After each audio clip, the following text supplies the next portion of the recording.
This episode is brought to you by LinkedIn. Healthcare professionals can lead their careers with LinkedIn. Discover jobs by specialty, preferred shifts, and even desired salary. From mental health therapists to radiology technicians, it's now faster and easier for healthcare professionals to find the right fit. Learn more at linkedin.com/healthcare. Side effects may include faster job placement, improved work-life balance, and increased career satisfaction. Once upon a mundane morning, Barb's day got busy without warning. A realtor in need of an open house sign. No, 50 of them, and designed before 9. My head hurts. Any mighty tools to help with his plight? Aha! Barb made her move. She opened Canva and got in the groove. Bulk creating Canva sheets. Create 50 signs fit for suburban streets. Done in a click, all complete. Sweet! Now, imagine what your dreams can become when you put imagination to work at Canva.com. The Roger Stone Show. Entertaining and informative. On the Red Apple Podcast Network. Welcome back to the Stone Zone. Do we have Sam? Excellent.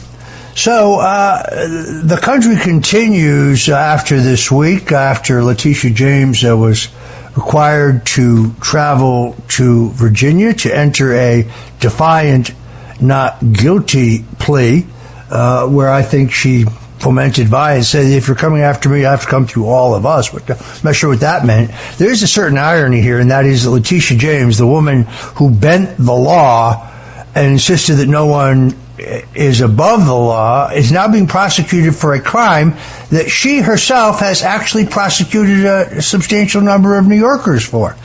You can always tell when Lettitia James is lying because her lips are moving.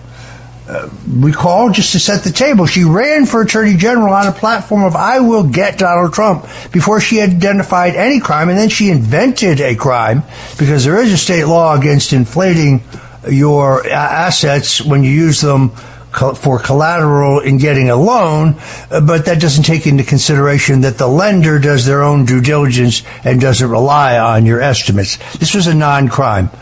The Trump Organization borrowed $40 million, borrowed millions of dollars, paid it back with interest on time. The lenders made $40 million. They were happy. Nobody got cheated. There is no crime here. But she made it a crime. Donald Trump's the only person in the history of the Empire State to be prosecuted under this state law. Then they took a state law that puts a cap on the time that a woman or a man who believes they are the victim of a sexual assault can bring a civil case. They extended that statute of limitations so that E. Jean Carroll, a woman who seems wacky to me, could falsely claim that Donald Trump assaulted her in a department store dressing room. Little did they know that Mayor Eric Adams and Governor Andrew Cuomo would also be hit by sexual assault civil suits because of the extension and bending of the rules. So it is kind of fitting to me that Lettitia James has been charged with mortgage fraud for allegedly lying about the status of a home she owns in Norfolk, Virginia, claiming it was a principal residence in order to skirt the taxes she would otherwise have owed if she were telling the truth. Of course, there's the other problem, which is if that was indeed her principal residence under New York state law, she would not be legally eligible under the Constitution to be Attorney General of New York. She can't have it both ways, but she is certainly trying to. And the media, whether it's the New York Times or the website lawfare.com, keeps insisting that there's no violation of law here, there's no crime. But Sam Antar, the white-collar fraud investigator who's examined and published more about this than anyone in America, has the receipts, and I think that's the real question. Either she did lie willingly, knowfully, to get these benefits, or she did not. And the documents tell a story, do they not, Sam? Yes, there were 3 properties that she owned. The one that she's indicted for currently, because there's going to be superseding indictments, is the one that she claimed was her second home. The problem was when she claimed it was her second home, she told the insurance company that it would be she would be occupying the residence as a primary residence. The other problem that she has is that when she took it as a second home, almost immediately, according to her tax returns, she was renting it out. And she was not supposed to rent it out. According to her tax returns, she had no personal days in her home. So no matter which way you turn, you have a series of documents that each contradict the other. Now, that's just on that property. Then you have the second property in Norfolk, Virginia, called Sterling Street, whereby she represented, this is a few days before the Trump trial, that this was going to be her primary residence. And the loan closed on that basis, and it was recorded on that basis. But guess what? She's the Attorney General of New York. Then you have a third home in Brooklyn where she took out, I think it's 10 mortgages over 20 years, right? And each of these mortgages say the units on that property is 4, 3, 2, or 1. Not 5, because 5 is the magic number according to the certificate of occupancy. And 5 means it's a commercial property, not a residential property, different loan underwriting standards, different insurances.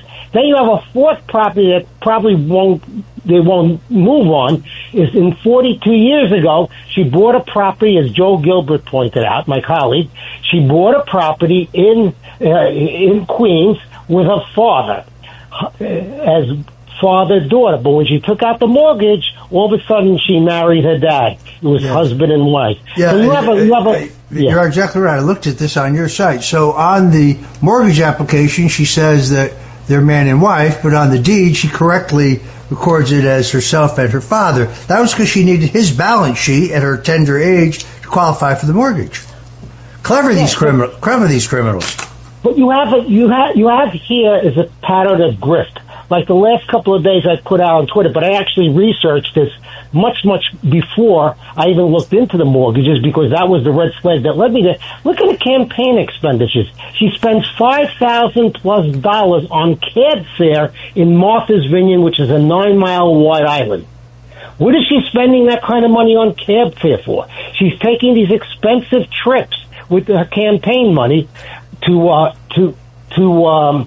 Puerto Rico, and she's living the high life. This is a lady has a pattern of grift going back 42 years. It's not confined to the mortgages. It includes the campaign financing, campaign finance expenses. And one more thing is that her financial disclosures to New York have been false for about 6 years. It doesn't include some properties, doesn't include some mortgages. There's nothing that she puts her hand on is kosher. Well, you also have, I think, a huge vulnerability. In fact, Eric Adams, the current mayor of New York, got indicted for this, where she has taken contributions that are not real, straw donors, and put them through New York City's 8-to-1 campaign finance matching fund system for her race for public advocate. That is defrauding the public using fake money that she took in through Act Blue. There's a massive project to track down her individual donors and ask the simple question, Mrs. Smith, Mrs. McGillicuddy, did you give these donations? Is this your credit card? And you're getting a 70% rate of those who are willing to be interviewed on their doorstep are saying, no, they never heard of Lettitia James. They're not sure who she is. These are people across the country, not in New York State. When a conservative organization, a nonprofit in upstate New York, began this work just visiting with her New York donors, the Attorney General issued a cease and desist order using her authority as Attorney General to stop citizens from researching and investigating her campaign for Attorney General. That is a huge red flag. If I were you, Sam, or maybe Joel Gilbert, I'd take a very close look at her campaign incoming and outgoing expenditures. Well, I would, but there's much more meat as we progress through the mortgage investigation. Joel and I are uncovering new things every day. We talk to each other, we bounce off of each other, and I'm sure whatever we have, the U.S. Attorney's Office has far more because they have the subpoena power. Yeah. Already they said they had 5 to 8 witnesses, okay, that are going to testify in the criminal case. I have a feeling it's going to be more. I have a feeling it's going to be much more. Or they haven't mentioned about flipping individuals, but I guarantee if 5 or 8 are cooperating and 3 or 4 aren't, they're going to indict them. So this is way from over. I know there's a sideshow whether Lindsay Halligan was a properly appointed as Attorney General and that stuff, that's only a stall tactic. That's not going to change the facts on the ground. And the facts on the ground is every document she puts her signature to is falsified. Yeah, no, it's not coincidental that James Comey, who's indicted in the same jurisdiction, and Lettitia James, using Abby Lowell, who could be the worst lawyer in America. I remember he represented my good friend Joe Bruno, the former Senate Majority Leader, who was completely innocent. Joe Bruno convicted on all counts. Then Abby Lowell represented my friend Robert Torricelli, the senator from New Jersey, forced to resign from the U.S. Senate. And then more recently, he represented Hunter Biden. We know how that worked out. So that is her attorney. This guy will sign his name to anything. Doesn't even have to be remotely true. But both Comey and James, rather than confront the charges against them and rebut them, they're seeking to challenge the authority of the interim U.S. attorney, Lindsay Halligan. She's constantly denigrated in the media as an insurance lawyer, when in fact she was a partner in a major law firm where she headed their civil litigation division. She probably has more experience with juries than Lettitia James has ever had. And she's a dogged and honest prosecutor who is pursuing this case. Also, I would have to say, Sam, many experienced criminal defense lawyers have told me that when you have crimes like this, the mortgage fraud crime and the bank fraud crime, you usually have downstream crimes such as tax crimes and insurance crimes. Yes, correct. I would rather not talk about what I have provided or what Joel is researching on that issue, because we don't want to compromise anything, but there are significant tax evasion issues. I'll leave it at that. Well, I mean, look, that's the important thing for people to understand. They criticize Bill Pulte, who, the Federal Housing Finance Administration has a fraud department. The people there investigate mortgage fraud every day. Those professional bureaucrat investigators, these are not political appointees, they say that this is a mortgage crime, just like they say it in the case of Adam Schiff. It's now reported anybody will tell you it's a mortgage crime. Just look, she put her signature on at least 13 falsified mortgage documents spanning 3 properties over 42 years. That's not a clerical error. Abby Lowell said that was just a typographical error. I mean, come on, give me a break. These people. Well, I hate to say it to you, but defense lawyers are paid to lie. In most cases, you make a very good point. Well, I think it's the same standard here. Look, they tried to rig the case in Comey's case to begin with. The U.S. Attorney Eric Siebert never disclosed that his father-in-law, his wife's father, was the godfather to James Comey's daughter. Therefore, he needed to recuse himself. Instead, he tried to wire a 51-page report to the Attorney General recommending why James Comey, unlike Roger Stone, who was charged with lying to Congress but I didn't, that James Comey, who did lie to Congress, should not be charged at all. And he never disclosed that. It shows that he does have ethical problems. He should have been fired. But the fact that both Democrat senators from Virginia favored his appointment and that he was ultimately not confirmed by the Senate, but put in his position by the federal judges in the Eastern District, virtually all of whom are liberal Democrats, tells you the story. Deep state judge is what you have here, and the courageous and incredibly smart Lindsay Halligan is going to pursue this case. They're challenging, rather than refute the charges against them, both Comey and James will challenge Halligan's authority because she's an interim U.S. attorney. She can serve under the Federal Vacancies Act for 120 days. That takes you into January. This trial is now slated for January 26th. So this won't be tried January 26th. But go ahead. Well, we don't know we don't know if and when there will be superseding charges. That's possible as well. It is amazing to me that the rhetoric of those who say, God, this is just another part of Trump's rampage of revenge and retribution against those who held him accountable. No, it's us and the president holding you accountable for the incredible crimes that you committed in your manic push to get rid of Donald J. Trump, to send him to jail. All of these New York cases, Alvin Bragg's case, where he can't state the underlying crime that Trump was paying to hush up. He can't define that for us. The E. Jean Carroll case. She was sexually assaulted in a dressing room. She claims for the cover of a magazine that she was wearing a particularly chic designer dress on the day she was assaulted. The problem was when you research it, you find that dress had not yet been designed or marketed. This is a woman who says on CNN in an interview with Jake Tapper with Anderson Cooper that she finds the idea of rape sexy. Also, by the way, she accused multiple other men of sexual assault in her life. No, I'm sorry. I think this was a put-up job. I don't think Trump is guilty. That's why I'm glad he's appealing that verdict. I don't think she's ever going to see that money. Just as he appealed and won in this vindictive attack by Lettitia James. We'll be right back with Sam Antar of WhiteCollarFraud.com. Whatever you do, don't touch that dial. The Roger Stone Show on the Red Apple Podcast Network. If you're looking to create, grow, and sustain your wealth, download and subscribe to the Pain Points of Wealth podcast at BeBullish.com with Bob, Ryan, and Chris Payne. It's your podcast for market insights, money tips, and real talk on the economy. Download and subscribe at BeBullish.com. You don't technically need this car. You say that out loud to yourself. You say, I have no space. You say, I'm just looking. Then you click. Then you zoom in on photo number 87 and whisper, oh no. Then you text a friend, the one who always enables you. You say to yourself, this is the last one, knowing it is not. You don't need this car. But maybe, just maybe, this car needs you. Bring a trailer. It's never just a car. Wherever Bud goes, his harmonica goes with him. It's a pocket full of soul.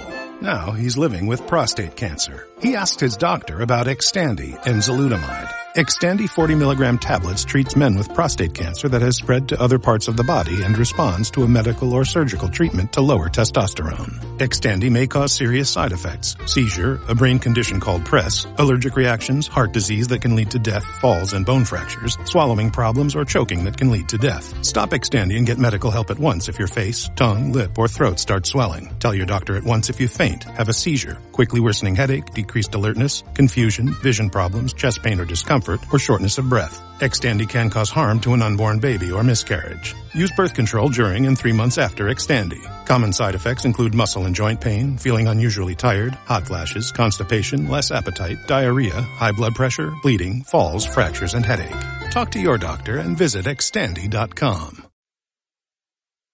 The Roger Stone Show. Entertaining and informative on the Red Apple Podcast Network.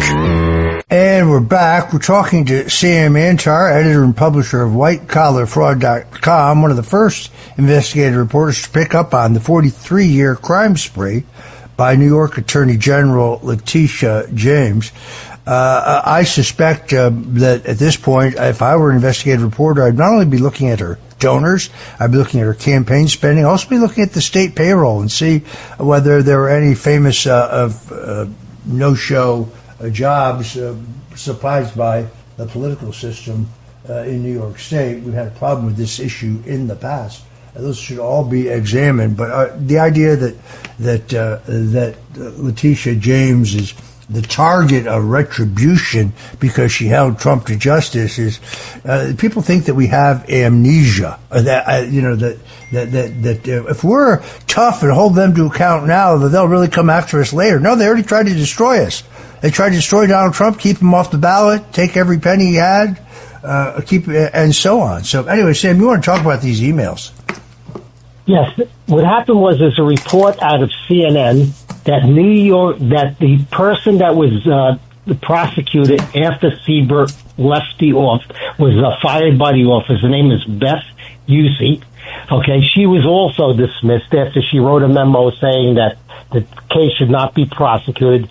It turns out that Beth Usey, who was right under Siebert and who took over, who was in charge for a while as Siebert was tossed out, she sent personal information of Lettitia James and also case files to a personal email prior to her termination.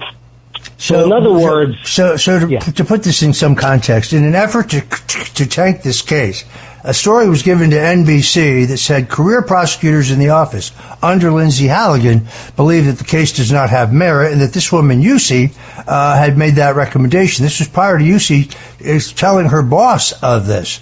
They blamed it at the time on two low-level staffers, but the fact that Yussi sent the government documents on her non-confidential personal email indicates that she herself may be the leaker. But that tactic failed. The idea there was to try to kill the indictment. It was a last-ditch attempt. But Lindsay Halligan, to her credit, Sam, she went to a jury of her of Lettitia's peers. They were allowed to ask questions. And they concluded that there was a serious criminal charge here. This desire to not to be held responsible and to try to blame this all on Donald Trump. No, I think it is Lettitia James's problem. I think her problems are just beginning. Yes. First of all, Lettitia James invented her own evidence. This is not Donald Trump. This is her own evidence that she put pencil to paper on way before, as far back as the Reagan administration and as far back when Donald Trump was a Democrat. So that doesn't hold water. But the key thing about this leak issue, is that a U.S. attorney investigating a case sends information about the case to a personal email. What happened to that information after it reached a personal email, assuming that the allegations are true? What happened? No, it is a perfectly legitimate question. The good news is that the New York Times, lawfare.com. By the way, Sam, you destroyed this reporter, Anna Bauer. You destroyed her with the facts. The liberals hate it when you present the facts. I'm sorry to interrupt you. They're just trying to be relevant in the case that they're irrelevant on. Seriously. Everything that comes out of their mouths, everything that they put on paper relating to this case is kindergarten material. But go ahead. I'm sorry. Yeah, no, it is the fake news. As my good friend Sean Hannity has said on many, many occasions, journalism is dead in America. The New York Times, that's not a journalistic output. That's not a news organization. That's the propaganda front for the establishment, and mostly for the Bush, Clinton, Obama political establishment that has almost brought this country to its knees. There are so many holes in what they report I think those reporters who got Pulitzer Prizes for their tough investigative reporting into the Russian collusion hoax, they should give those awards back because their reporting is all proven to be false. There was no Russian collusion. Don't they give the Pulitzer Prizes back? I guess they should. All right, I want to thank our guest, Sam Antar, and thank all of our friends out there listening to the Roger Stone Show today. We'll be back again with more politics and some food. Thanks for listening to The Roger Stone Show. You can hear The Roger Stone Show Sunday afternoons at 3. If you like the podcast, share it with your friends and listen anytime at WABCRadio.com and download the WABC Radio app. Hit that subscribe button on all major podcast platforms. Plus, follow WABC on social on Instagram, TikTok, Facebook, and X. See you next time for a new episode so you never have to wonder. What the heck is going on here?